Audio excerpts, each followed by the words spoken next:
Oh, motherfucker, you can't have my cornbread. That's for damn sure. Because if you try to take my cornbread, part 2 of my killing spree gonna begin up in here on your ass right now. If you think about my cornbread, get the taste out your mouth. That's for damn sure. Now, fuck him. Fuck that. Because I'm from New York City, goddammit. Nobody take no cornbread from me. That goes for you and any other you motherfucking farmers wanna try some shit. You fuck around with me, it's gonna be consequences and repercussions.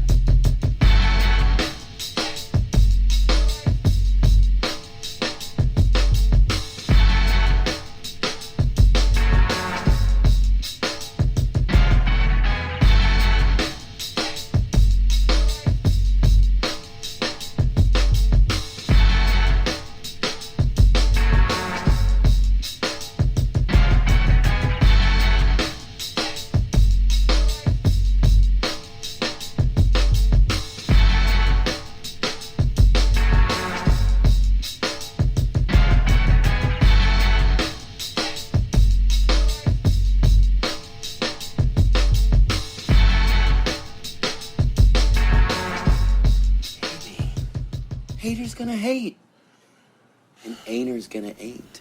That is not an actual thing people say. What's happening? What's happening? What's happening? This is Maestro Styles and Trey Frazier. Welcome to another episode of the Barbershop Sports Talk Podcast on barbershopsportstalkpodcast.com.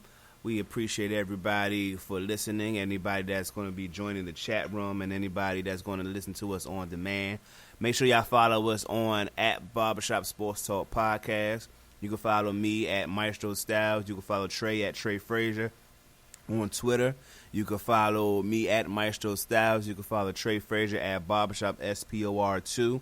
Make sure you like the Facebook page and subscribe to the YouTube page. Trey, what's going on, man? Hey, Maestro, what's poppin', man? Feeling really good about this show tonight, man. I'm just ready to get it popping, man. I don't know about you, but we definitely got some things to discuss. What's going on, man? Hey, man, like you said, man, I agree that we got some stuff to talk about, that's for sure.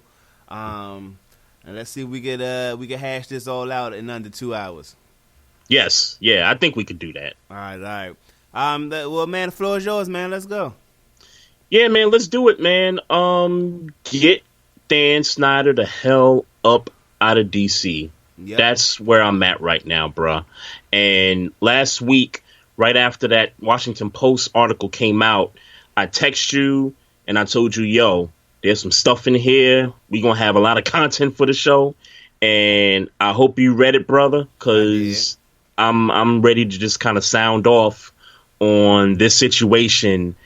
Man, 15 women over a 14-year period, 2006 up until this point now, 2020.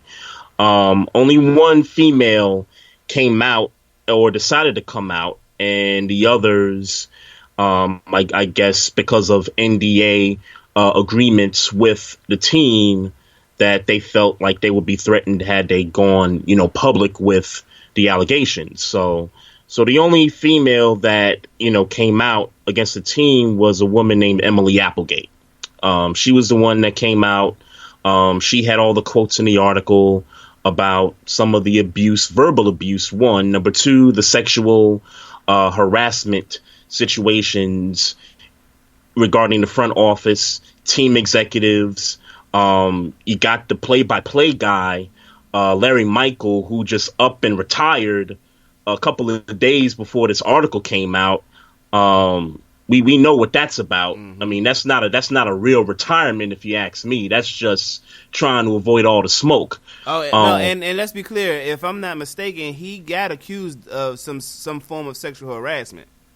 Oh yeah. He got accused. He was also accused. No question. And an update. And I wish I would have known we'd have got here. I can't imagine how I didn't believe we was gonna get here.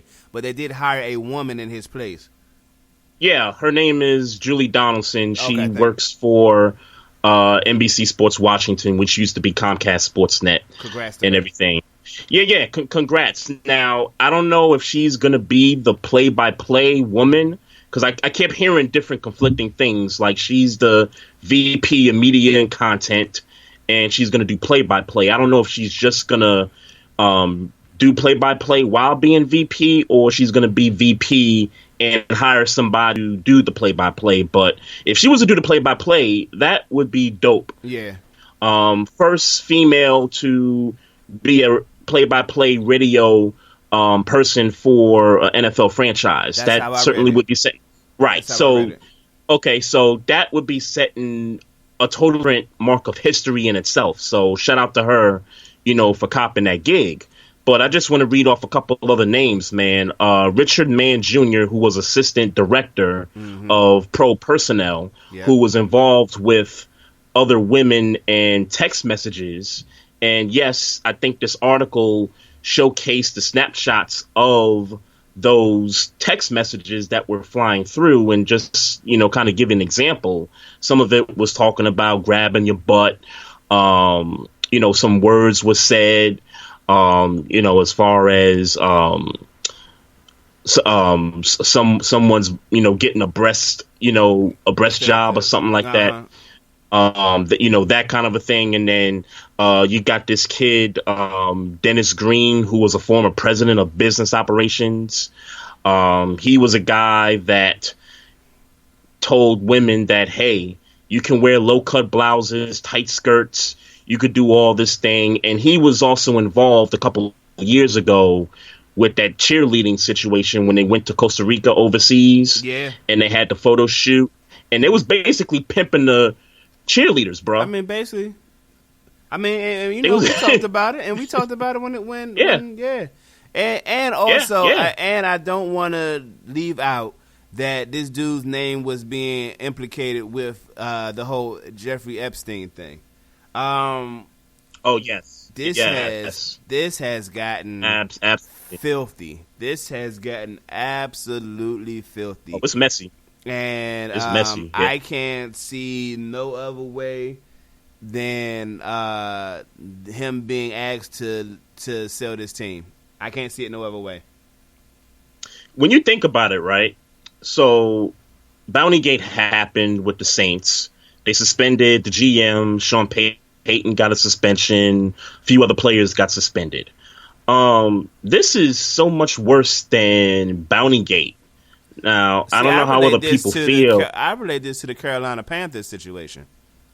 Yeah, there you go. Yeah, me too. I relate that to that. And if they was able to, and they really didn't get Jerry Richardson up out of there, he was kind of, well, I guess you could say they did. I mean, he was forced to put the team up for sale. Right. So I guess you could say they did kind of, force his hand to sell the team. But I would have more so enjoyed that he received some kind of punishment for everything that went on with the Carolina Panther organization instead of cashing out. Unfortunately, with this, that's just going to happen. That's just going to happen, though. He's going to cash out. He's going to cash out. That's just what's going to happen. But sure. You ain't going to make no more money. You shouldn't be making no more money as a Redskin, owner of the Redskins, or whatever their future name is going to be. You're done, son. Yeah, you need to be done. This is crazy. Like and I hate to be that guy, but what a way to totally rinse clean of DC football than a new name, possibly a new owner, like a fresh breath of I guess air, like everything, man. Did you also, amongst all of this, did you hear the story that leaked out that DJ Swearinger put out? Yeah, there was some text messages. I saw a snapshot of a text chain between him and Jay Gruden, where it looked like they was about to fight or something, they was about to shoot the foul. Jay Gruden text, they lost. Essentially, what happened is they got blown out. I want to say it was by the Giants that year. Okay, and they asked DJ Swearinger in the post game, what happened. And he basically threw the defensive coordinator under the bus, we wasn't executing, we wasn't getting the proper play calls, blah, blah, blah, blah. Later on that night, Jay Gruden is texting DJ Swearinger I need to pull up, shorts, and then it's no coincidence that 2 weeks later, because this was a December game, 2 weeks later, he was cut. Yeah. So I mean, you're not about to tell me that you're not, in my mind, you're not about to tell me it didn't happen. Oh, I think everything's legit. Yeah. The text messages, the story, how he got cut. I think everything 100% is legit about that situation. He hiding because he don't want no smoke. Man, I'm telling you.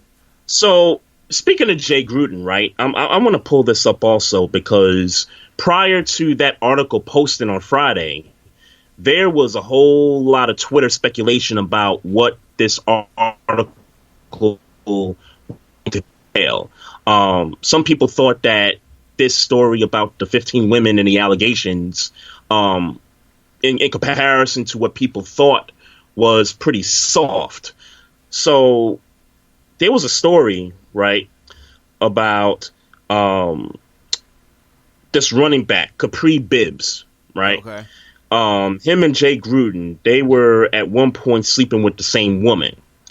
This is from someone on Twitter. I took a snapshot of it. Okay. Source also stated that Jay Gruden and former running back Capri Bibbs were at one time sleeping with the same woman. Gruden found out, got angry, and benched Bibbs. The next game, Bibbs' replacement missed a key block, and that resulted in quarterback Alex Smith suffering a broken leg. And then he had the 17 surgeries, and that's what kind of happened there. Well, first of all, I don't even remember Capri Bibbs exactly as a running back. First of all, man, we need to communicate better during the week because I need to find. I don't recall I don't recall that name of Capri Bibbs. Right, and I didn't bother to kind of dig deeper into that because it wasn't in the article. Yeah. I just wanted to run with the article, but this was just some of the stuff that was rumored to come out of it. The other rumors before the post, Dan Snyder abuses both alcohol and drugs. That was one. Okay. Yeah. Right. Even though he may, but at that point, it's like, all right, let's pour it on now. Right. Snyder and Gruden allegedly had sex parties with drug usage. Right. Okay. We know about the cheerleaders and the passports. I brought that up. Yeah. When that first happened, and I think the more ridiculous thing about everything is that the Redskins, or the Washington Football Club or team, whatever you want to call them. Yeah, I'm calling them the Redskins until they change the name. I'm sorry. They hired an in-house lawyer to investigate all the situations, the sexual harassment, and any other situations that have impacted the team negatively. I personally believe that that's a conflict of interest when you hire someone within to do an investigation on you. And more than that, it's a cop-out. I think it's even worse that the NFL is sitting back and just kind of letting this thing, run its course. I believe if you're the NFL, you got to hire a team outside of that organization to come in, someone who's never seen the situation, someone who doesn't know the personnel of the Redskins, to come in, look at this thing from an objective view, do the investigation, and if they find something, then they got to get smoked. They got to get people up out of there. They got to get the owner up out of there. If they don't find anything, then fine. But let's be clear. They got to get up out of there because we know what's going on. Oh, of course. Yeah, of course. So, the question's going to be, number one, are these other billionaire owners going to come together collectively and brush this thing off like, it's just Dan Snyder. It's just Dan being Dan. It's no big deal. Or are billionaires going to be forced? And I'm going to give you a perfect example, Maestro.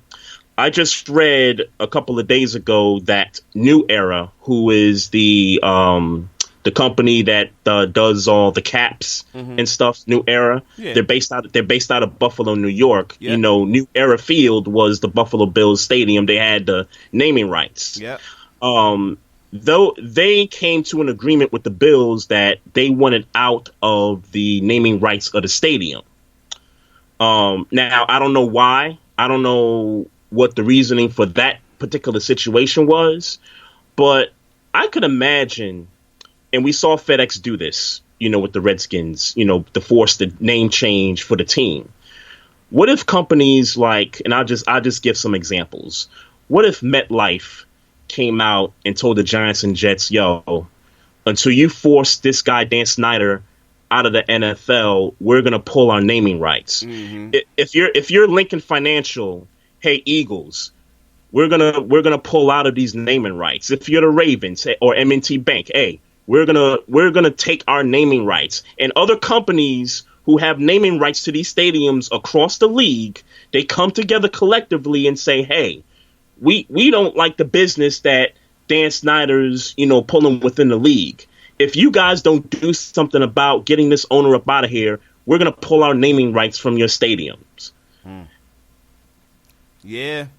But all it takes is one. But does it work like that? As far is that how it worked in the, when Jerry Richardson was forced to sell his team? They voted and he was forced to sell his team.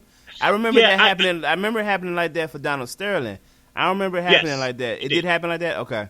For Donald Sterling, I'm saying I remember that. Right. But I don't remember how it happened for Jerry Richardson.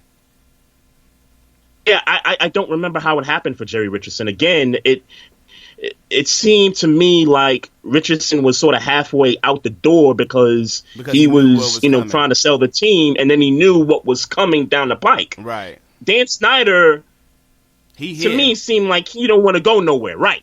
Yeah. He don't want to go nowhere. Despite the apology, which was bullshit. Mm. In my opinion, I don't know how you feel, but the apology he put out. I'm sorry, I didn't see the apology, but I'd be lying to you if I said I was interested. I don't want to see no apology from Dan Snyder. I want to see him sell the team.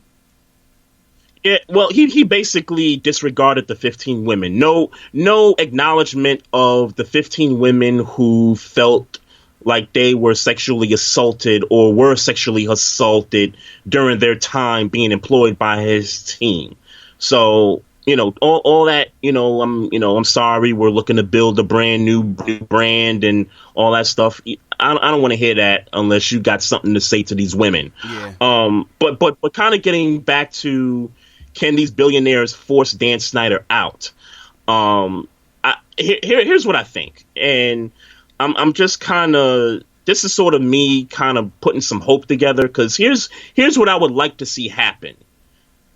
So the billionaires force him out, whether it be their sponsors are forcing them to do it, or whether the billionaires come together collectively and force Dan Snyder out. I would like to know, and you the DC rep here, I would like to know who's the most powerful in terms of finances. Who's the most powerful Black or African American individual in DC or in the DC area? That's a great, because I would like to see Black ownership of this football team if it comes down to Dan Snyder getting pushed out. If the NFL is serious about Black Lives Matter and they all about the movement and, they're doing things differently, regardless of how we feel is genuine or not genuine, they need to put Black ownership with this franchise. If they force Dan Snyder out. Yeah, you can still hear me, right? Yep, I can hear you. I had to readjust the mic. I don't know who that guy is, who that Black guy is, but obviously one is not about who that one guy is. It's about the group of people that they could put, sure. together. So of course, but we would need a leading face to do it. Of course, and I don't know, to answer your question, I don't know who that guy would be. I'm with you 100% as far as we want black ownership, but one, we'd have to be in position, and two, they'd have to be willing to put us in position. This is true. I'll segue real quick and come back to it. Shout out to KG, who's trying to put something together and buy the Timberwolves. So that's been happening for a while now. Okay, he's been. I literally just saw that today. But okay. Yeah. Shouts out to him. But getting back to it's got to be some. I don't know who that guy would be. I just don't know. I just don't know. Yeah, and you're right, Maestro. It's not only going to take just one guy, because like what you're seeing with the sale of the New York Mets, like what you're seeing with the J-Lo and A-Rod group of investors, you're seeing current athletes kind of pitching in to help put together a nice package, a sale to buy the New York Mets. So in this case of the Redskins, something similar like that would have to happen. There would have to be a face behind that, and there would also have to be individual people to kind of help pitch in on the investment for the team. Right. And agree with you there. And who those guys are, I don't know. I mean, Bradley Beal is, a part of that investment group is for the Mets. We know that to be true, but I don't, as far as anybody, I mean, if Bradley Beal came up on a lot of money recently. John Wall got a lot of money. I would love for John Wall to put his bid in. Kevin Durant, who is a Redskins fan, I would love to see Kevin Durant try to put his bid in. I don't think Wale has quite that kind of money, but I don't know. I'm like the DC celebrities, like you know what I'm saying? Like I'm thinking about somebody like. And this is probably off the wall because I don't know if these females are I don't know these football fans, but Regina Hall and Taraji P. Henson, they're DC natives. I don't know if they're money like that though. I right, don't know. and let's be clear, I don't know. Right, and I've never known them to wear Redskins on their sleeve. The way they put, the way they rep DC on their sleeve. If you get what I'm saying. Yeah. You know what I mean? So it's like, man, like DC. Chocolate City, like I'm thinking like, damn, like there's gotta be, some brothers out here, some sisters out here, with some guap that, you know what I mean, could, start an investment group or something or somebody. I don't know, man. I had to think about it, but I agree, man. I hope that I hope we can get a black investment group involved to help, to bid for this team. But obviously we got to get to the first step of having Dan Snyder sell the team. This would be an amazing thing if he was able to, if he was forced out and hey, look, bro, we can't take the money you've earned. So let's be clear, we can't take that. But so predictions. So prediction. What do you think happens ultimately with the Redskins in terms of ownership? And I think this is the climate where it happens, man. I think he's out of here. This is now is the time. This is the climate where we getting our shit off as not only as black people, but as with everything that's going on with the Jewish community. I mean, this is the time where if you got an issue, you can get that issue off and see some results with a faster turnaround than maybe ever. Right. Here. I'd like to think he's out of here.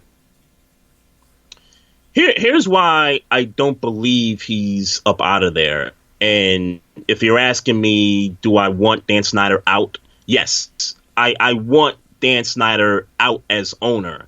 I want somebody to come in, black, African-American, minority, to come in and take ownership of this football team. And, I'm not a Redskin fan, but I would love to see that just for the culture.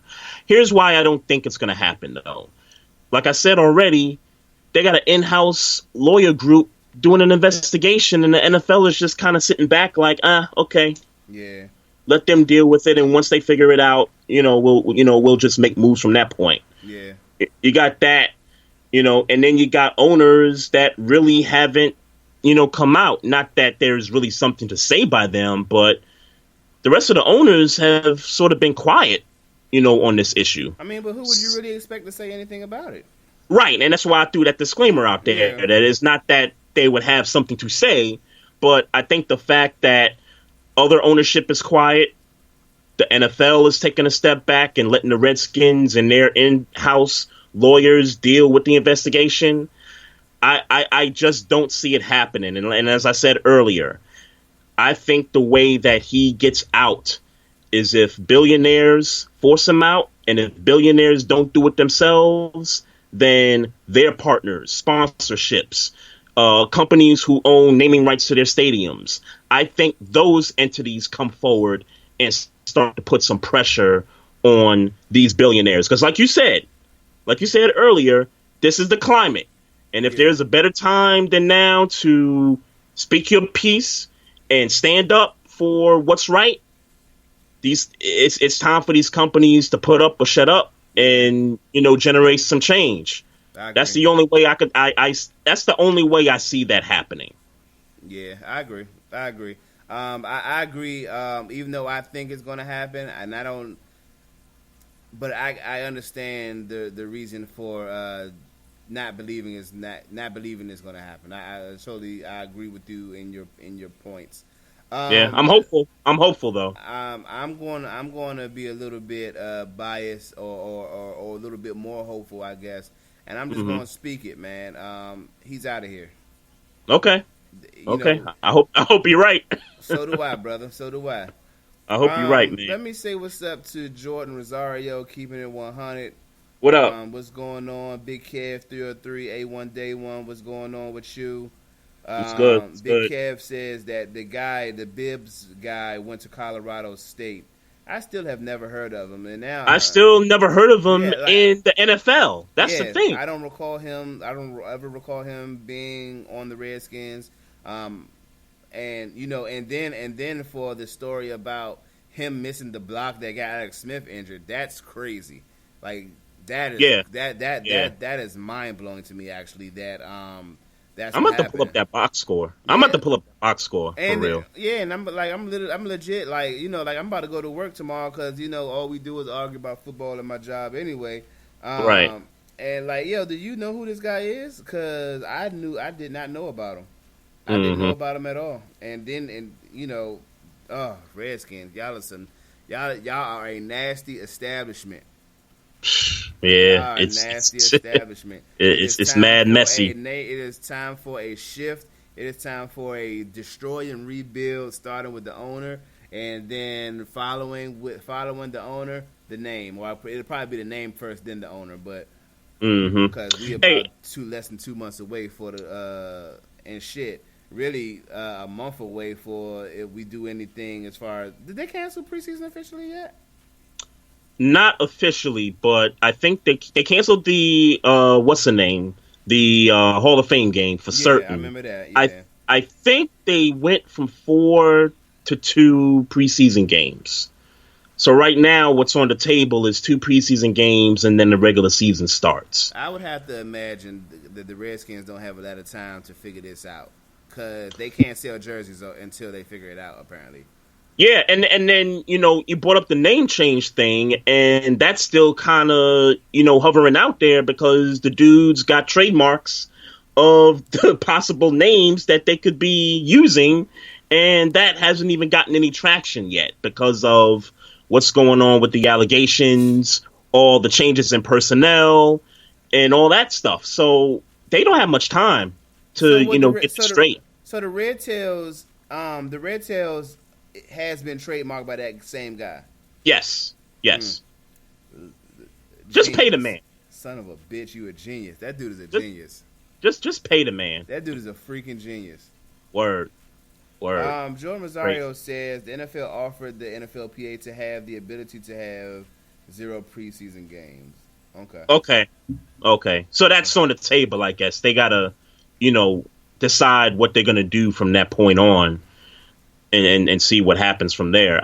Me personally, I think you just don't have preseason. I think you just go right into the regular season. Yeah, and I get that that's going to be tough for as far as cuts and all that, but yep. Yeah.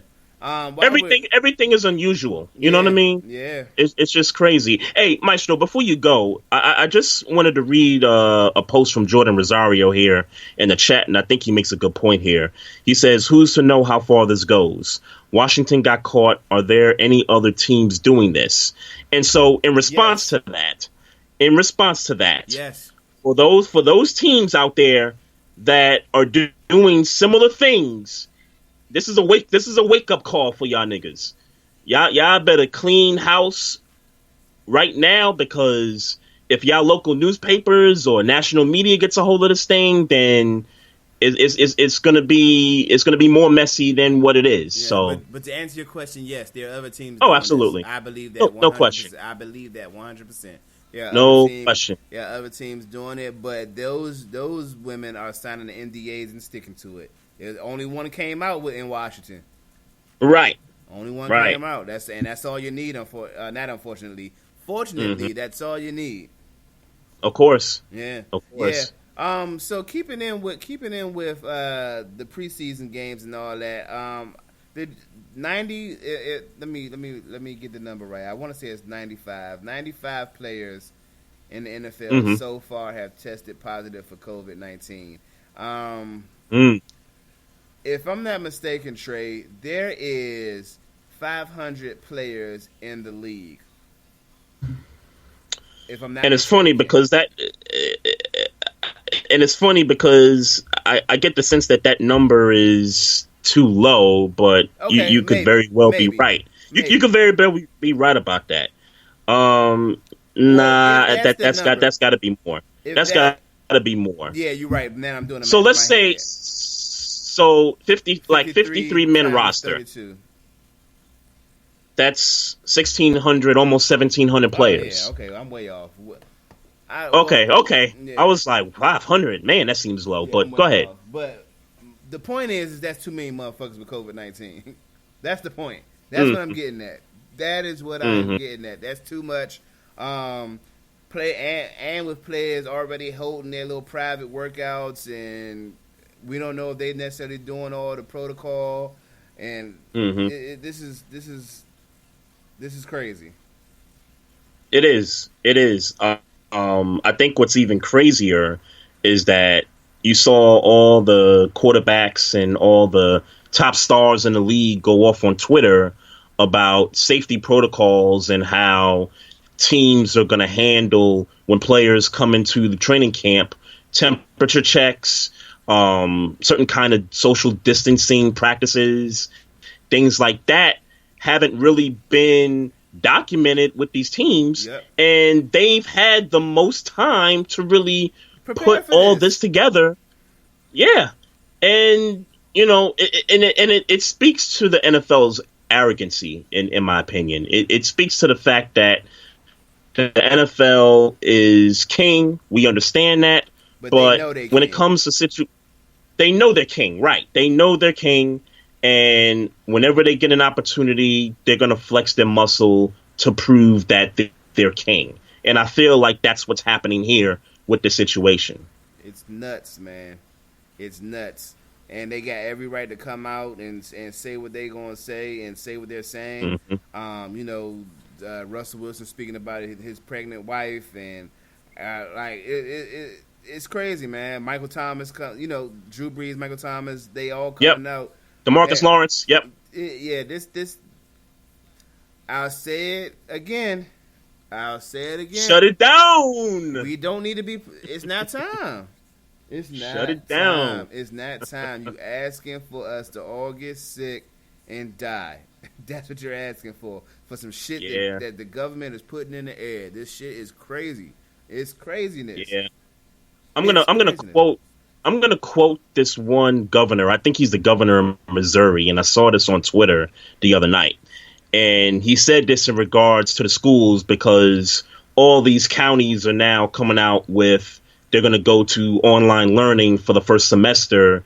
And then after Christmas, after New Year, they're going to kind of go from there and see how the climate is. So this governor gets on and he says, this is what's going to happen. Kids are going to go to school. They're going to catch the virus and they're not going to go to hospitals. They're going to go right home and they're going to deal with it. I was like, oh, really? Okay. Yeah. Really? Huh. Really? Yeah. Okay. I don't see many votes for your ass, but but man. And to segue Trey, man, they don't have a backup plan for what we're going a contingency plan for all this pandemic, this COVID-19 stuff. But they want to announce yesterday that players are allowed to wear decals in honor, to protest peacefully. Black Lives Matter. Yeah, police brutality and sister. Like, all right, yeah, come out here, get sick and die.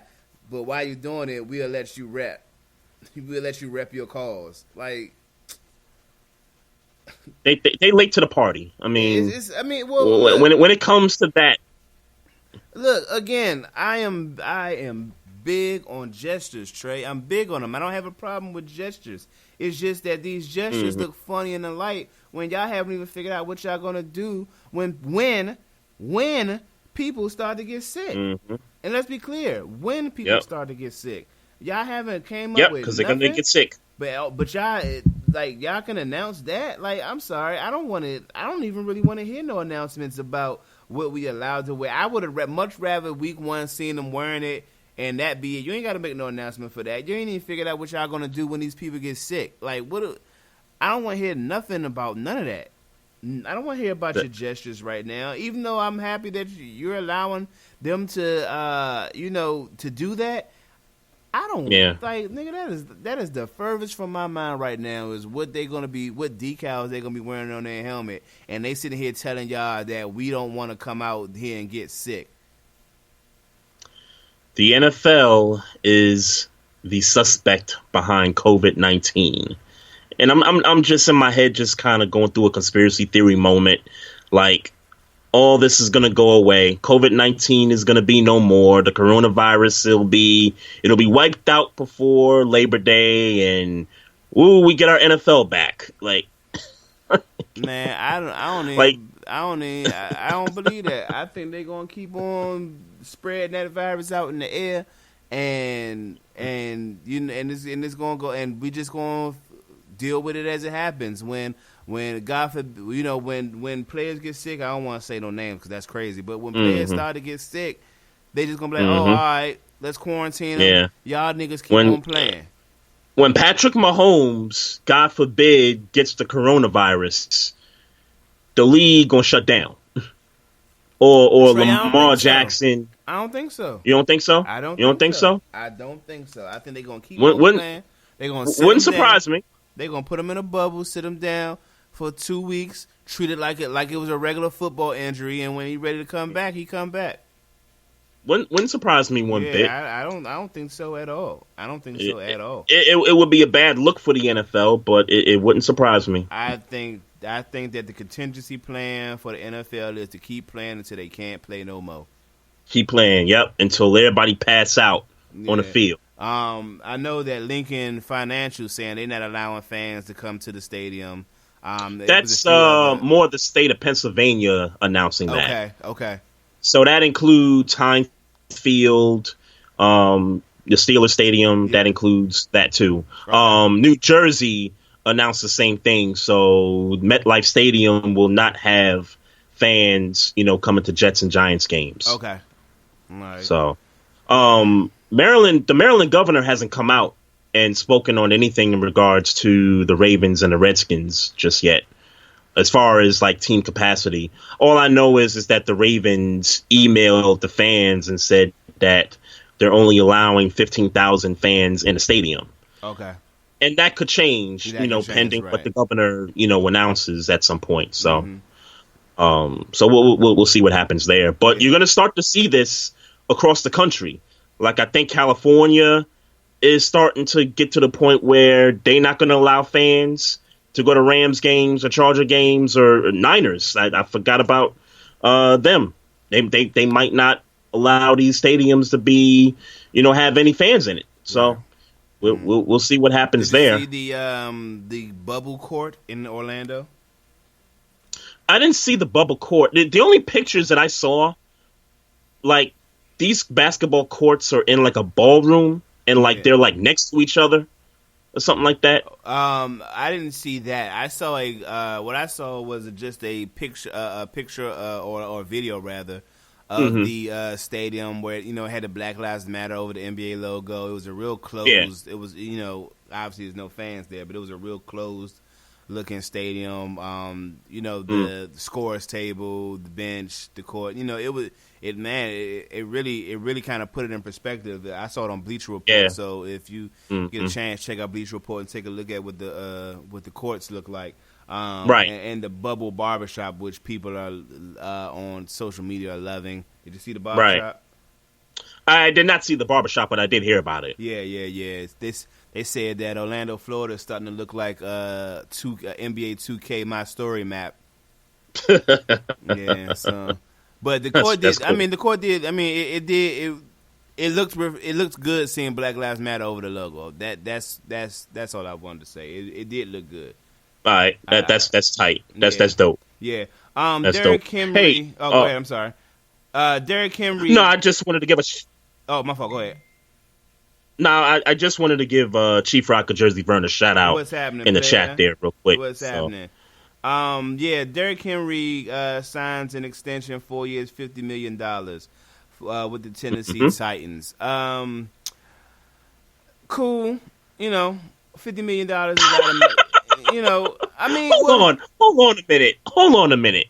I'm glad we're talking about this, right? So when we talked about the Titans giving Tannehill that contract, the $118 million contract, and you and I agreed that Derrick Henry should have been taken care of first before Ryan Tannehill got taken care of. We both agreed there. Facts. And you also brought up a point that what if they go into the season, Tannehill's got this contract, Derrick Henry's on the tag, and what if Derrick Henry decided, you know what, I'm not gonna cover this block. I'm not gonna hit the hole as hard as I normally do because these niggas is messing with my money. Not he got his money now. Derrick Henry got his money now. Derrick Henry's not gonna just not decide to play anymore. Derrick Henry is gonna play like he's the best running back in the league, like he did last year. So with that being said, the Titans are going to the playoffs. Titans are going to the playoffs. Titans are going to the playoffs. I don't know if they're going to win the division, but they're going to the playoffs. Okay. I think the only is he the best back in the league? Let me make this more specific. Is he better than Christian McCaffrey? Is he better than Christian McCaffrey? Oh, you put me into a tight spot because the first thing I'm gonna say is that they're two totally different backs. You know what I mean? Okay. One guy. Well, let me phrase it differently then. Okay. Who adds more value to their team?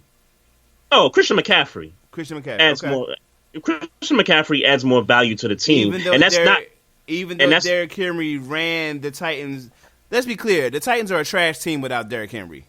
Yeah, and that's what I was about to say. It's not for me to say that Derrick Henry isn't that less valuable than Christian McCaffrey because Derrick Henry took the team on his back and rode him to the playoffs all the way to the title game. So I'm just not going to discredit what Derrick Henry's done for the team. He is the best offensive weapon on the Titans. He's the best player on the Titans. There's no yes, but particularly on offense, he's the guy.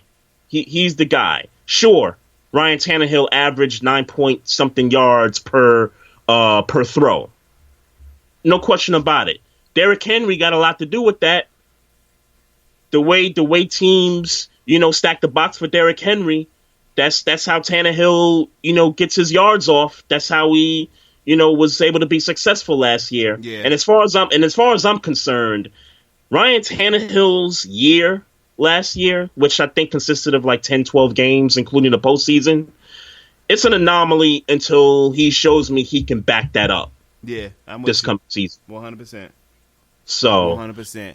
But getting to the go ahead. I'll say that's why I feel like look, man, if Christian McCaffrey can get 16, Derrick Henry got to be in that. Derrick Henry should have been in that ballpark, and that's why Derrick Henry should have got his money first. Yep. Tannehill is who's I guess Teddy Bridgewater is their quarterback in Carolina now, but yes. But hey man, he better be better. He better be making Bridgewater look like the best quarterback in the league. That's what I'll say. Because Derrick Henry had people saying for a second that Ryan Tannehill was a top half type guy during last year's season because of Derrick Henry's production. I want to make that clear. And no, he's not a top half guy, but his statistics had him looking like that because of Derrick Henry. He balled, and I give Tannehill credit. He came into a situation where he started on the bench.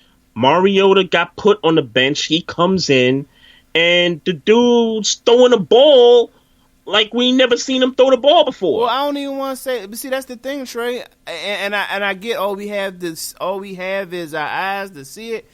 I don't believe Tannehill came to Tennessee and got better. I believe Tannehill came to Tennessee and didn't F it up. I don't know why all of a sudden I said F it up. But yes and no. Yeah, yes and no. Because I say this. Because I will say this. Mm-hmm. I always reflect to this. I always reflect to this preseason game when the Titans played the Steelers, and I left that game thinking, "Damn, Tannehill is going to take this job from Mariota." I said that in the preseason, so I'll give him that. But he didn't look crazy. Like he just didn't look so crazy. And I get that he's won. In the regular season last year, he won some games that we wouldn't see. We wouldn't have saw him win those games in Miami. He threw the ball, bruh. Like I remember, it was a game against the Raiders. He threw the ball down the field, bruh. Like I'm not just saying this because the numbers are there. The numbers are there. Plus, when you watch the games, he was throwing the ball down the field. But yeah, and I'm not saying he didn't pull the playoffs. I'm saying that we don't believe him. That's what I'm saying. Oh, of course. I don't believe that. I don't believe that. Of course. And again, this is an anomaly year until he proves to me this coming season he can duplicate that or be a little better than what he. So and that's why I'm not getting ready to say you. That's why I'm still gonna lean towards this is Derrick Henry. He should have been paid. I don't think that I don't believe that Tannehill's improvement was so much. I think it was more based on the offense, how the offense was being run, than him actually improving. It's the offense for certain, and when you look at the Miami roster, there wasn't a Derrick Henry that the Dolphins had. Sure. You know what I mean? No disrespect to Kenyon Drake and those guys, but I don't think Kenyon Drake would take that as disrespect. But there ain't no Derrick Henrys in Miami while he was there. So look, I give the Titans props for not putting them on the tag. It was close to the deadline. Yeah. It was close to the deadline. They got it done, and now there's no questions about is Derrick Henry going to take games off. Derrick Henry's going to play football now. So with that being said, I got him in the playoffs. Yeah. And I understand losing a left tackle, I believe, because I know you were pretty big about them losing one of those offensive line. They replaced him with a guy they got from the draft. I think that was their first pick. So they got a young boy in there, probably going to take some growing pains, but hey, you know what I'm saying? They replaced what they needed to replace there. They lose Tajay Sharp to free agency, but I'm not concerned about any of those receivers. I think that guy is replaceable. Every one of those receivers are replaceable, and the only guy you wouldn't really replace is the guy they just AJ Brown. Yeah, you're not replacing him. Not right now. Anyway. No. You shouldn't replace him, but he's replaceable at this stage of his career. You just wouldn't do it because he's young. Okay. Yeah, he's replaceable. None of those receivers. I hear what you're saying. Yeah, I hear what you're saying. None of those receivers make you feel like, oh, he's that dude. Well, I think with AJ Brown, I think there's room for upside. Yeah, there's room for that, which is also a reason why I shouldn't label him as replaceable. I want to see a second year out of this guy, possibly a third, and then I'll, decide, okay, this guy's replaceable or this guy ain't cut out. My thinking is until you prove you're replaceable, you're replaceable. All right. Yeah, that's just where I'm at with it. But none of those Titans receivers, they don't make me feel like, oh, all right, yeah. So, but they'll play play good because Derrick Henry's there. I mean, what do you? I'm not trying to talk them up like they're top 5 receivers. I'm just saying that top 15. I'm just saying that those guys played well last year because of Derrick Henry. Would you so say now a top 15 receiving core last year? A top 15 receiving core? Yeah. No, but okay. I would put them at 16. Okay. I would put them at 16, not far out of that top 15. Yeah. And again, they played well. They played well last year, but they played well because Derrick Henry is, the offense runs through Derrick Henry. And the offense, again, is going to run through Derrick Henry again. Nobody believes him. Of course not. And we'll see what AJ Brown can do in his second year. We'll see if he has another repertoire. We'll see if he can, add to his game. Level, yeah. That's it. Yeah, that's it. Yeah. Do the Titans make the playoffs in your mind after signing them? I mean, I don't know. Let me say that.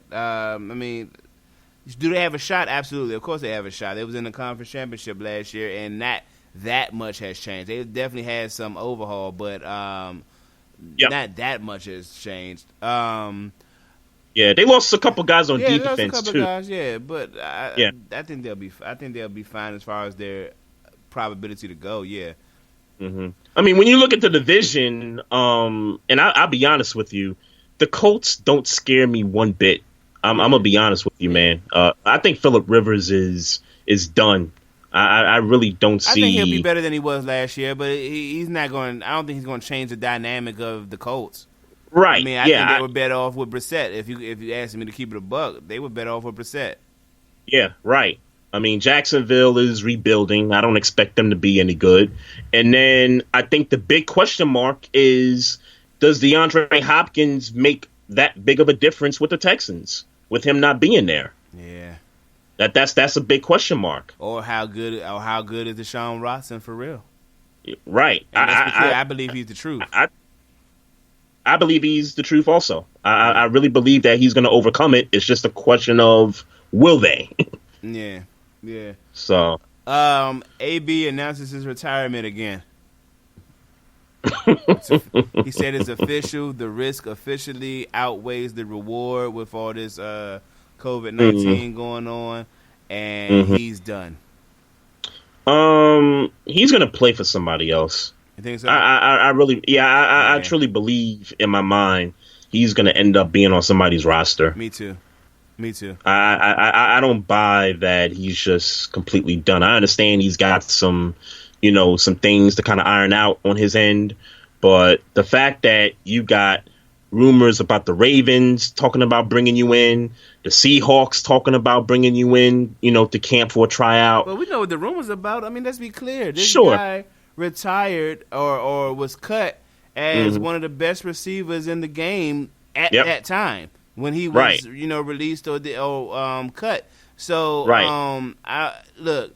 I don't know what there is to iron out, but outside of the fact that he got some personality issues. If somebody is willing to put him on the team, and especially with people, like I said, as far as I'm concerned, people are going to be getting sick. So as these receivers or players, or if it happens at the receiver position and somebody needs depth, you're talking about a guy who left, 2 years ago as or a year ago as one of the better, as a top 3 and really one in my book receiver in the league. So he'll be fine. He won't come back and be that same guy, but he'll be amongst the flock still. Right.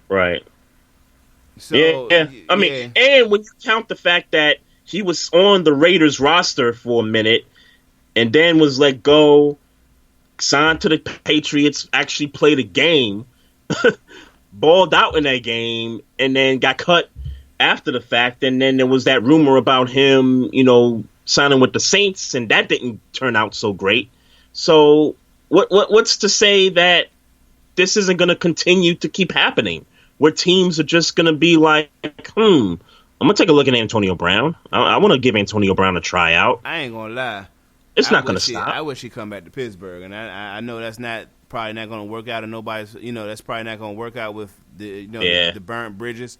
But cancel Christmas. Yeah, if we can get over them bridges, I would love to have Antonio Brown in Pittsburgh. Like, yeah, look, Pittsburgh, go ahead and talk over what y'all need to talk over. If y'all need to fight about what was being said, go do it and get back on that field, because Ben Roethlisberger in his last 2 years and AB, that's going to put Juju back. That's going to put Juju back where he need to be. Like, come on, man. We need this run, and we got the best defense in the league. I'm willing to say it. I don't care what nobody talking about. We got the best defense in the league, and we'll see. I said what I said. I say this. I will say this. Top 3 for certain. I will say top 3 for certain. And that defense. Number 3 and number 2. Was that defense was doing some things last year, and I hate the Steelers. And God, man, if Minka did his thing, he balled. The rest of that defense, Steve Nelson did his thing. They were doing their thing, bruh. But people forget the rule of thumb for cornerbacks. If you don't hear their name, that means they covering niggas up. They shut niggas down. He was only scored on once all year last season, Steve Nelson. Mm-hmm. Yeah, I mean, we knew what the problem was with the Steelers late last year. It was the offense. Yeah, we knew what that was about. We'll see what happens. But I won't go into that. But like I said, I would love to see so obviously we got to do this. Obviously we got to do this question if he's officially retired, and obviously we know the answer. Is Antonio Brown a Hall of Famer? Yes, and yes. Yes, and yes. Now he's gonna wait. Yeah, once first ballot comes out, he's gonna wait. Ballot. Yeah, he's not first ballot, but he's a Hall of Famer. He'll eventually get there. And and let's be clear, he's only not a first ballot because of his attitude. His exit. I won't say the attitude. That's what I meant. His exit. Yeah, that's what I meant. His exit. Yep. Yeah, that's the only reason. Let me just read a couple comments here, and we got Jelani from the Wait a Minute show up in the chat. What's up, man? Jordan Rosario says, it's interesting the Derrick Henry quote after the signing saying, my agent and I, my team, we thought we had a deal made sense as far as right now to go ahead and lock up something and get it done. Something tells me the signing has to do with the uncertainty of COVID more than anything. Good point. Maybe it's not the desired contract. Maybe the 12.5 per year is not what he wanted. He most likely wanted Christian McCaffrey money, which was what, 16 per year. And I would have been mad. I would have been mad at him getting like 15 or even 14. 14, yeah. Because I recognize that what Christian McCaffrey is out, catching the ball. I recognize what he is catching the ball. So I get why he's making more money. And to answer your question. To answer the question that I guess I didn't answer, you answered it. Christian McCaffrey is more valuable because he provides at such a high level, catching and running the ball. But if you're talking about a game changer, Derrick Henry is your man.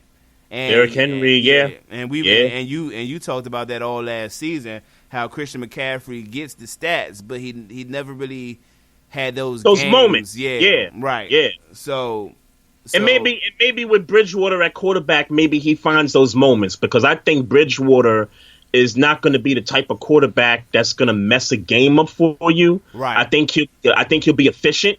I think he's gonna. Here's how I see Bridgewater's numbers: 3,400 yards, 24 touchdowns, 9 picks.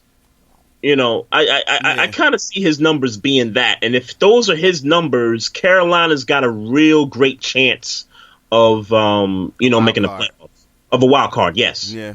Mm-hmm. For certain. I'm with you.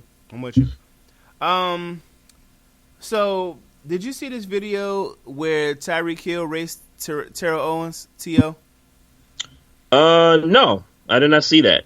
I didn't realize T.O. was this old, but T.O. was 46 years old running a 4.4 40.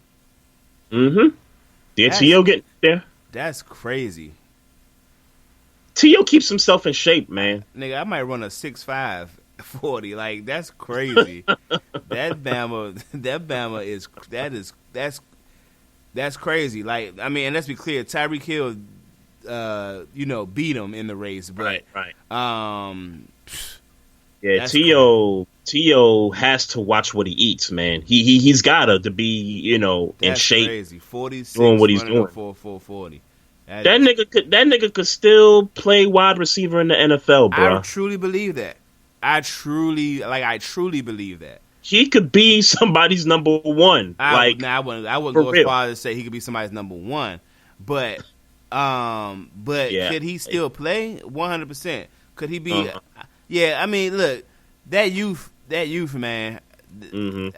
I believe. Trust me, I'm a fan of old man strength, but I don't think that old man strength bodes well as a number one receiver. Right. But I could see him giving useful snap count play, 25 snaps, and actually having a big impact for a football team. Right. I can see that. So they did race, right? Is that what you said? Yeah, they raced, yeah. Mm-hmm. Who won? Tyreek Hill. Okay. Yeah, Tyreek Hill beat him. I mean, yeah, that's okay. Tyreek Hill, probably the fastest wide receiver in the league. Fastest cat in the league, yeah. Yeah.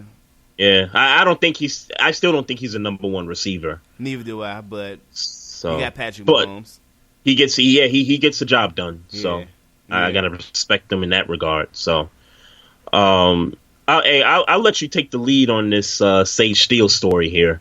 Okay, well, look, it ain't gonna take too much time, brother. So essentially, Sage Steele went to some ESPN people, some executives, and said, I was left out of a program. I forget the name of the program. Matter of fact, let me pull up the name of the program. So to those who don't know, you will know. Let me find the story for you. I saw it on Twitter. Okay, so then in late June, ESPN's aired. I'm reading off of the Outkick.com, the article from the Outkick.com. Yep. In late June, ESPN aired a special in primetime entitled "The Undefeated Presents Time for Change. We Won't Be Defeated," reflecting on the sports world after the killing of George Floyd. Sage Steele told ESPN president Jimmy Pitaro that she believes she was frozen out of this special by anchors Elle Duncan and Michael Eaves, and felt that this was reflective of a divisive work environment. The ESPN execs released a statement and said, "Nah, we wouldn't do that. We're not the litmus test to what blackness is."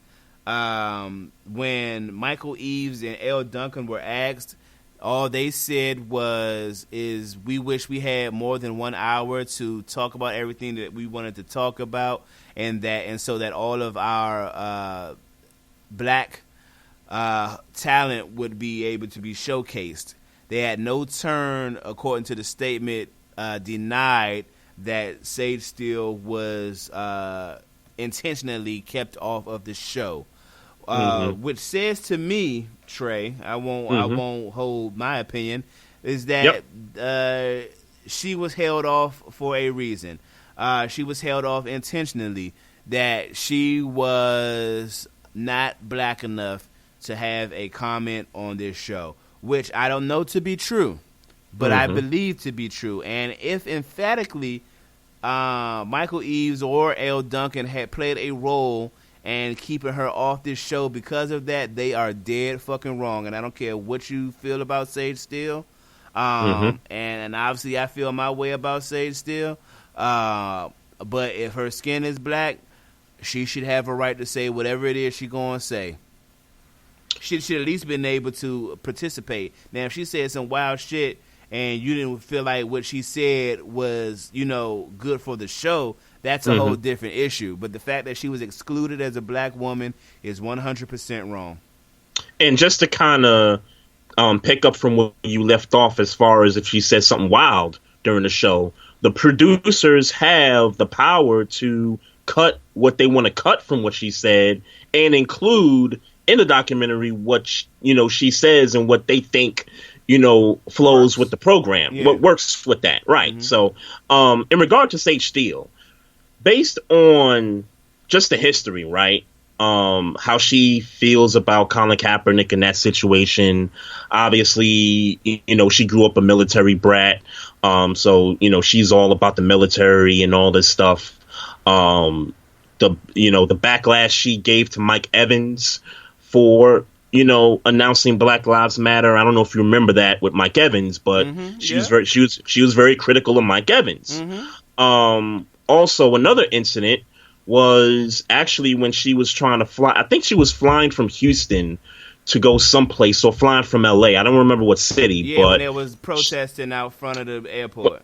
Right. And I actually defended her because I was kind of looking at it from a standpoint that me, as a person that travels via air myself, I wouldn't want to be caught in a airport overnight because I missed a flight. I don't think that's a place I want to be, overnight because I missed a flight. So I totally understand that from a traveling perspective. But when you combine all these instances, it makes you think that when they first put this documentary out, or when they first started to produce and have people speak about it, Sage Steele is the last name that I would ever think would be a part of this thing. Sure. I would even think that. What's that? But the last name. You get of what course. I'm saying? But last name. Of course. She should be the last name. I look, again, I understand. I even understand, where whoever decided to exclude her from this, I understand where they were coming from with Sage Steele's history in the press. I get it. Mm-hmm. But at the end of the day, that's a black woman, mixed black woman, however you want to state it. That's whether she acknowledges her black side or not, her skin is black.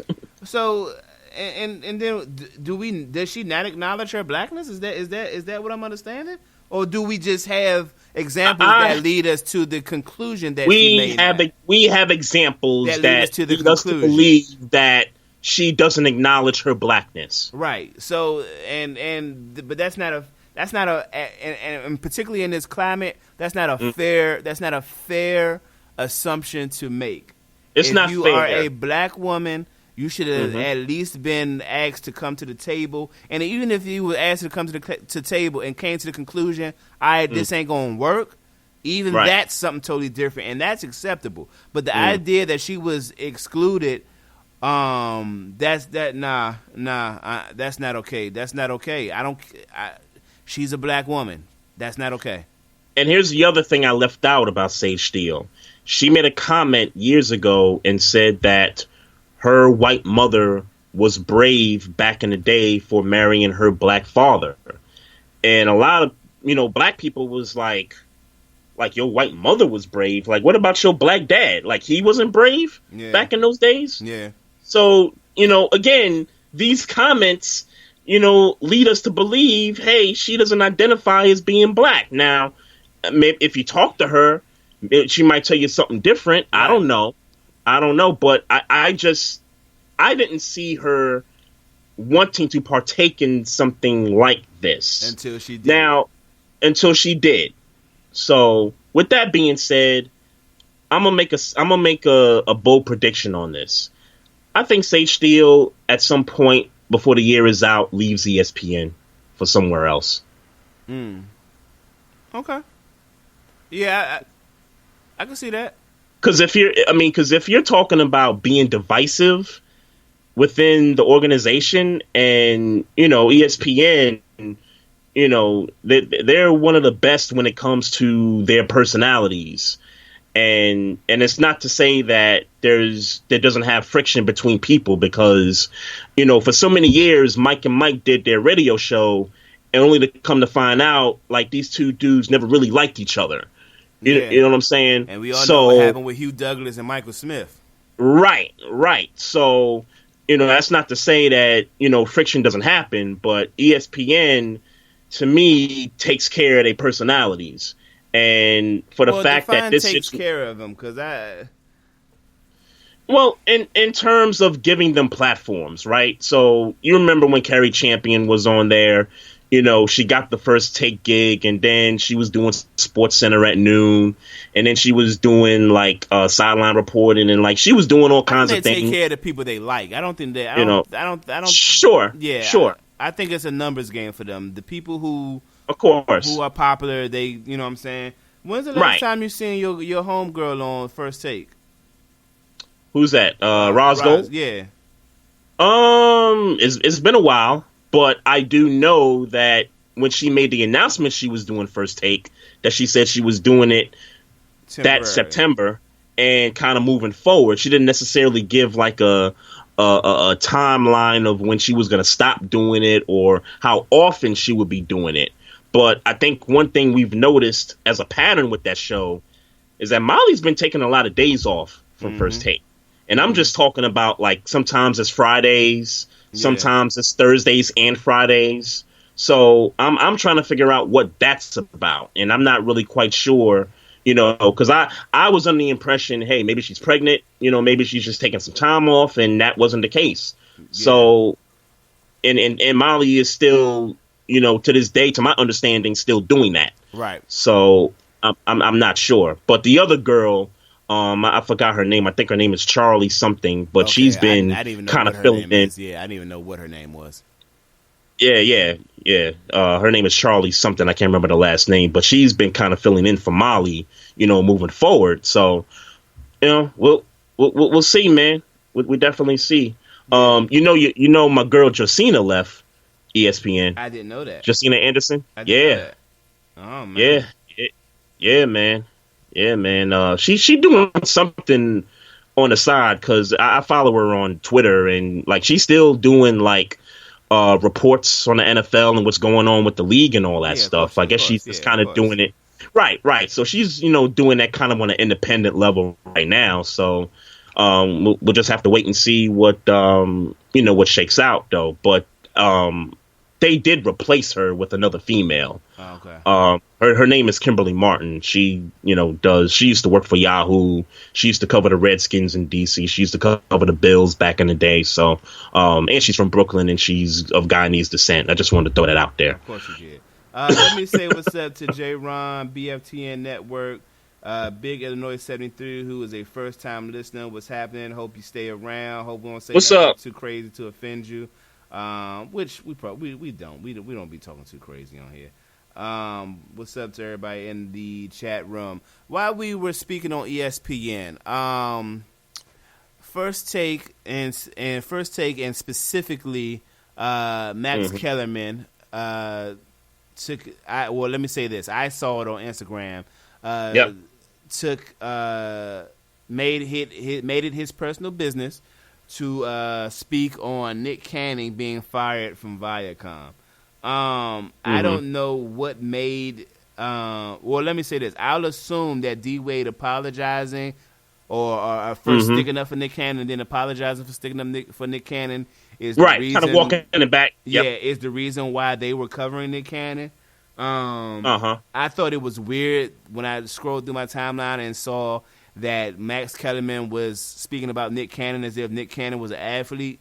But if you live under a rock, Nick Cannon was fired from Viacom for anti-Semitic comments on his podcast, where Professor Griff of Public Enemy fame was a host, and they spoke about I'm trying to read a comment and talk at the same time.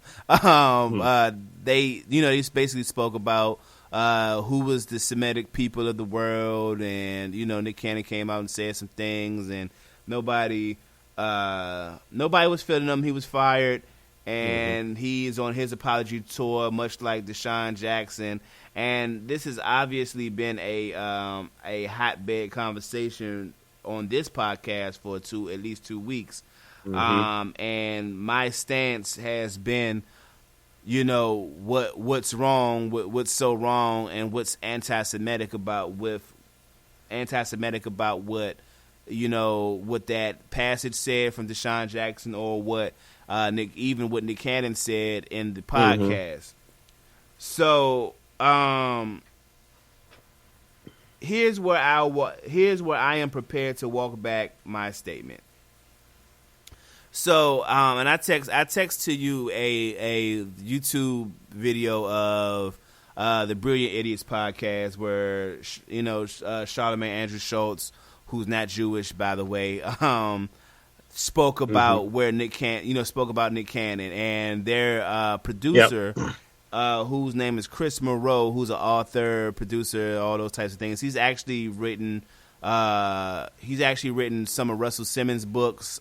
He's actually helped write some of Charlamagne's stuff too. So he's an author. He's in the author game. He does it, but he's Jewish. So he spoke about why Nick Cannon's claims were offensive, and the way he said it made sense to me under his understanding. And what I'll walk back is I'll apologize if you tell me and on this basis alone, if you tell me that you're offended, I'll apologize for you being offended. That doesn't change my thought process. That doesn't change what I believe to be true. But I do apologize if I offended you, because my intention was not to offend. My intention was to expose what I believe to be the truth. And as where I stand today, July 21st at 8:22, I still don't know what the truth is. But if you're telling me that you're offended and you explain to me why, then I'll apologize for offending you. So this is where this conversation goes. The Jewish community, well, let me speak for Chris Moreau say. I won't speak for the Jewish community. He's basically says that this idea that Jewish people are a heavy percentage of the 1% that control the world, and that they're running secret organizations that oppress people, this, that, and the third, that does not exist.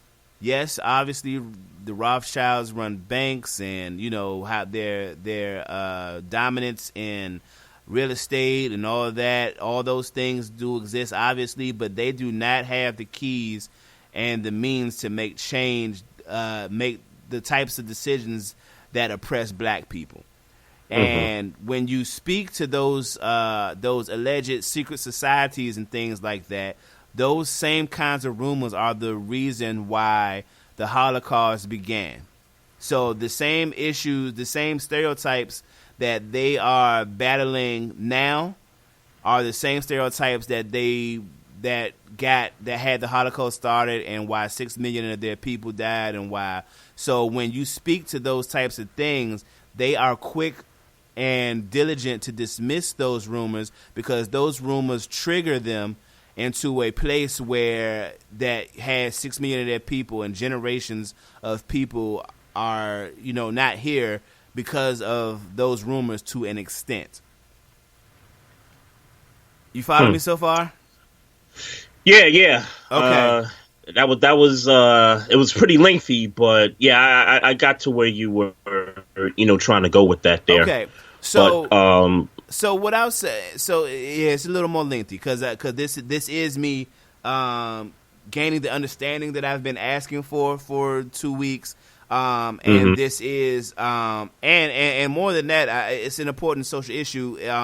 So I kind of want to make sure that I'm clear on where I stand. If so, essentially, what this turns out to be is that. Essentially, what this conversation turns out to be, in my opinion, is every the bad apple that spoils the bunch theory. You get what I'm saying? So Sure. every black person ain't a murderous hoodlum thug, and every Jewish person ain't the oppressor to the black people. You get what I'm saying? So you can't say the entire Jewish community is oppressing black people, just like you can't say every black person is an ignorant thug, or savage, or however you want it, you know what I'm saying?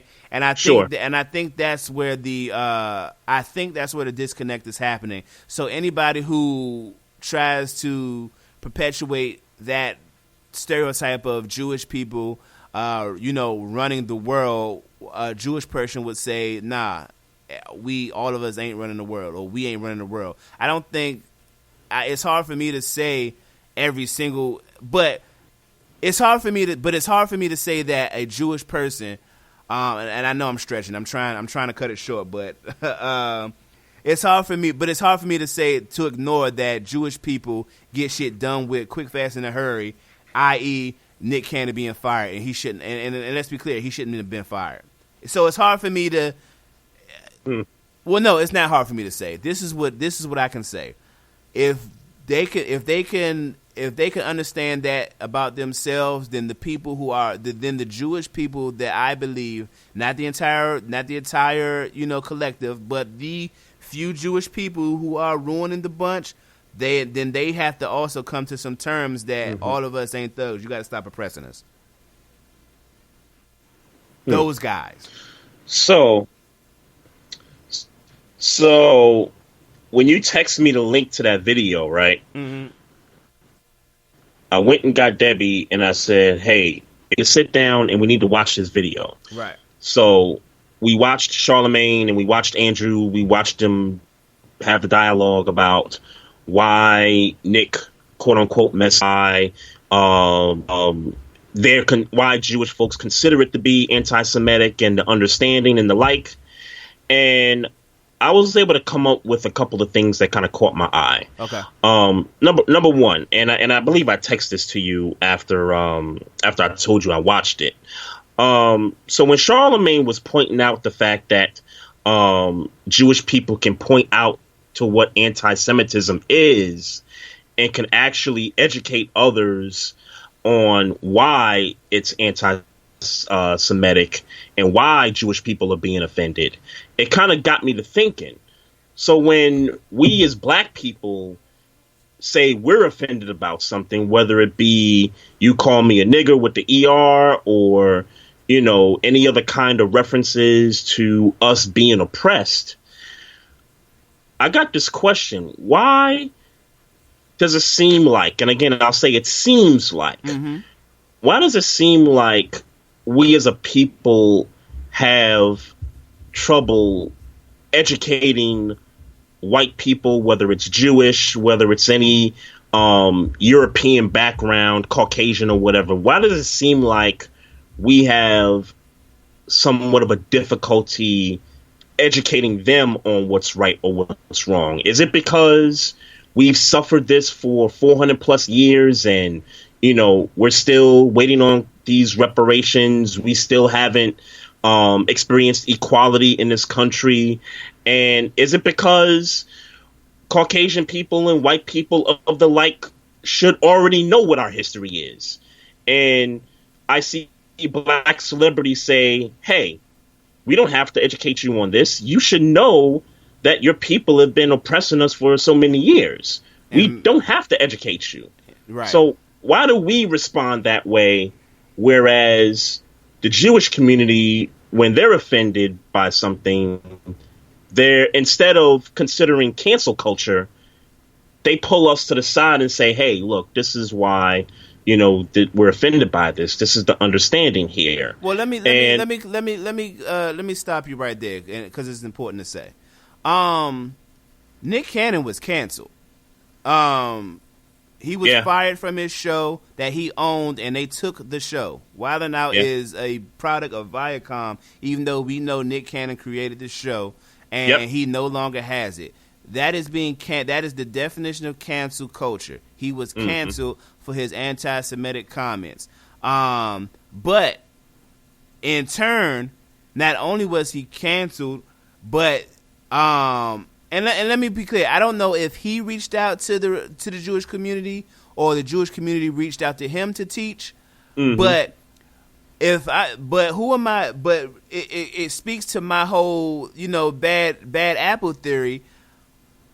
The bad apple fired Nick Cannon or canceled Nick Cannon, and then the good apple reached out to teach, or at least was open to teaching, because now we hear him that his apology was swift. It was informative. It wasn't the PC apology when you read what he said. You know what I'm saying? He's taking the necessary steps. So why is the bigger issue for me is why are we turning this dude down? Right. And when you say we, you're talking about our community, because I've seen black people tear him down because he apologized. Right. Which by the way, I'm not going to say I would have tore him down, because I wouldn't have. I would be me a week ago would have been saying he shouldn't have to apologize. And what you apologizing for? I wouldn't be tearing him down, but I would like, Nick, if that's what you believe, that's what you believe. So I would I can't even say you would lump me in with them people, but I could see I could see how somebody hearing me and not understanding me as a person would say, "Oh, I'm tearing him down." But to the point, he shouldn't be losing.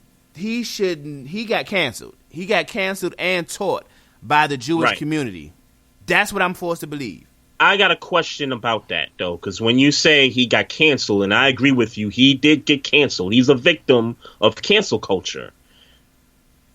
Is Viacom CBS? Are they run by? That's what I was going to try to hurry up and Google. But even if he wasn't, let's be very clear. Even if that company isn't owned by Jewish people, he was fired because of anti-Semitic comments. So somebody was in the shot caller's ear saying, "Oh, sure, he can't be here." Sure. Whether it was an owner or whether it was somebody or a producer or somebody of the show the shot or of the network. Said he's done at Viacom. That's what was said because of his comments, and that was influenced by the Jewish community. I'm not going to again. I don't know if it was the oppressive Jewish community or not, but it speaks to, again, like y'all, they say we don't have the power, but when these anti-Semitic comments happen, it gets nipped in the bud quick. Yeah. Quick. It gets nipped in the bud. And part of that, and half of that is the education that the ones that don't oppress us show us, and it's the ones that do oppress us that they want to cut the cord real fast. Yeah. And in turn, he lost a show that he created. Right. Now, clearly he sold it. Clearly, but he did sell it. I mean, he don't own it no more. So yeah, the Wildin' Out is. I mean, I get that all these was jokes, but I mean, they already posting Ryan Seacrest is going to be the new host of Wildin' Out, and and I get those are jokes, but yeah, they're jokes. Let me say, I believe them to be jokes. I believe that to be joke. I believe that to be a joke, but that speaks to the idea that he don't own that show. And he lost Wildin' Out. That's crazy. Yeah. That is crazy. A very teachable moment. And I understand we've touched on a lot during the segment. Ownership, man. It's about black ownership, man. And I was just wishing that at some point throughout 15 years, Wildin' Out been on for 15 years. Yeah. That is crazy. And that is crazy that it started out that way. He built this brand to be what it is. Yeah. They've toured all across the country. Facts. to bringing the show to all these cities. Created platforms for so many people. The 85 South show is probably the big Day, Affion Crockett, Jess Hilarious. I mean, just to name a few. 85 South show is the biggest comedy show in the world right now. Or at least last year. 85 South show with Chico Bean, DC Young Fly, Carlos Miller is the biggest comedy show in the country right now. And though all those dudes stemmed from Wildin' Out. That's crazy. I might be nuts for saying this, but Wildin' Out was the modern day In Living Color. Yeah, I don't know if it's that, but and I only say that because of what it did to bring up people. In Living Color back in the day jump started careers. Wildin' Out kind of did the same thing. Oh, ain't no kind of about it. You know what I mean? So that's why I say what I say. But I think it's a teachable moment here. And when it comes to black ownership, I just wish that at some point throughout those 15 years that Nick Cannon would have found a way to, get ultimate power of the show if or when, the company or the network parted ways with it. Yeah. Because, you saw Diddy come out and say, hey, I'm happy to bring you on the Revolt platform. You could do Wildin' Out right here. We can make the thing happen. And I was hoping that would have been a dream come true for Nick Cannon. Yeah, but instead, we worrying about if Nick Cannon gonna commit suicide, and that's only based on a couple of tweets that he put out there. Yeah. I don't think it's that serious. I don't think. Let me say, I hope he's not there, because with what's going on right now, I don't know. I haven't heard him come out and say, nah, that's not where I was at. Because also with all this going on, somebody close to him passed too, so that also played a part in those tweets, to my understanding. Right. I'll say this: I pray that that's not where he's at, and he'll be fine. Because let's be clear, Wildin' Out as a title might be done, but if you think for a second that those guys, we need Nick Cannon. Yeah, well, let's be clear. Nick Cannon can go to Revolt, or even better, could go to like a YouTube or Facebook Live fast without having to go to a platform and really do numbers and earn income with those same characters, same talent. Because those majority of them guys that's at Wildin' Out have a loyalty to Nick Cannon. They're not gonna go to unless the bag is crazy at Viacom to continue to do it. They're not gonna. They're going to do that. They're going to mess with your boy. Oh, okay, yeah, absolutely. Man, I forgot what I was gonna say. I was gonna say Nick Cannon. We need Nick Cannon to be on this earth right now. You know what got me thinking, man?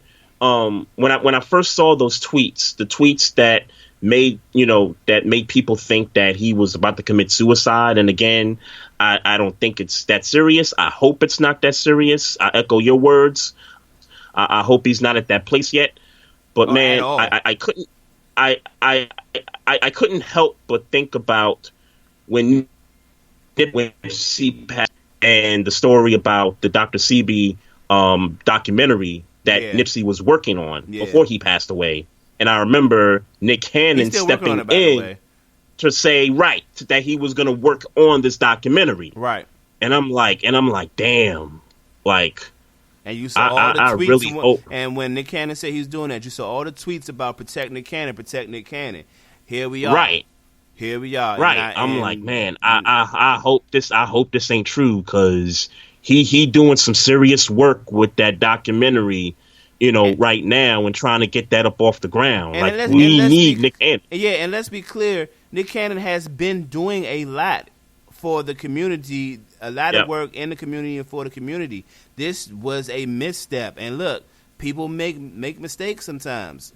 Look, I was the same. I'm the same. Look, I was right with him. Like, nah, like, and I don't know what I know the definition of Semite now and Semitic people is now, because I went and did the research.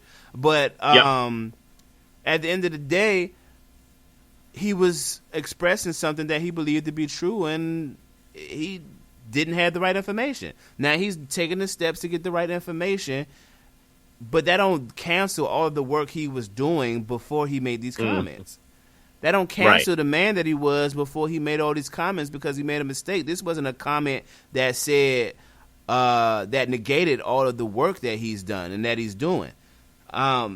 He shouldn't have lost his job. That's just what it is. He shouldn't have lost his show. And I don't know who's tearing him down. I don't know who's tearing him down, as far as he had to lose his show and all that. But I do know that he made anti-Semitic comments, and for his anti-Semitic comments, he was torn down as a black man. Yeah, I just hope that Nick Cannon get back on his feet. And fine. Even if it means he got to take, some time away from social media for a minute, do what he got to do, get back to the lab, think things through, so be it. But we need Nick Cannon on this earth right now. We need Nick Cannon. There's no question about that for certain, man. I got one more thing here, man, and actually just two more things. They're very short here. Since I brought up cancel culture, and since we're in this climate of forcing people to change things, so the CFL, and we don't discuss the CFL a lot. But I did notice that one of their teams, sorry to cut you off, but I don't know if you're going to get there, and I don't want to forget. Somebody, I think it was Joe Rosario, did announce officially that the preseason has been canceled in the NFL. Oh, okay, that's big news. Yeah. So I don't have anything else to add to it because it hasn't hit my phone yet. But that's big news. Yeah. So it's kind of like what I said. It's kind of like what I'm thinking should happen. They should just go right into the regular season and get it started. Yeah. I think the question is, these rosters have 80-something players on it. 90 to be exact. They'll figure it out. 90.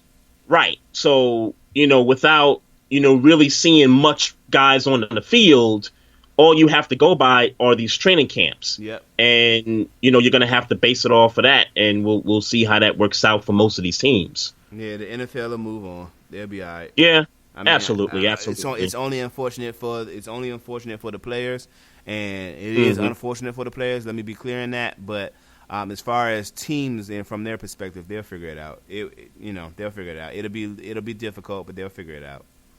Oh, yeah. No, absolutely, man.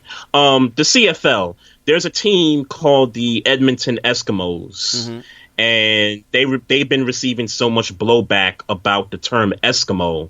And I've kind of had a conversation with a couple of people about this maybe years ago, and I even questioned myself.